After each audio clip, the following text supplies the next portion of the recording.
Dažnai žmonės susiduria su problema, kad reikia sunaikinti pridygusius augalus, piktžoles tam tikrose plotuose arba tarp trinkelių ir dažnai ieško priemonių. Viena iš tokių priemonių tai yra Taifun. Čia yra herbicidas skirtas naikinti visus žaliuojančius augalus. Tai reiškia, kas yra sudygę, veikia per lapus, tai jisai tos augalus visus sunaikina, ant kurių mes papurškiam. Jį galima naudoti valant vaismedžių pomedžių savo takeliams, išnaikinti tarp trinkelių, jeigu yra pridygusių visokių žolių. Atkreipkit dėmesį, kad naudojant, ypač purškiant su purkštuvu, būna, kad po purškimo purkštuvė lieka likučiai, kurie gali pakliūti ant mūsų kultūrinių augalų ir juos sunaikinti.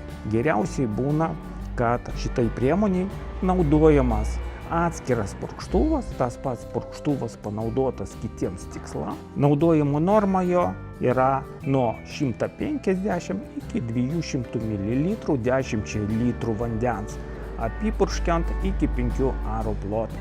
Jeigu yra vėja ir ten pridygsta piktžolių, tai turėkit omeny, Taifun nenaudojam, mes naudojam specialios priemonės, yra kitos, tai viena iš jų yra MCPA Nufarmas, kita priemonė yra Banbelas.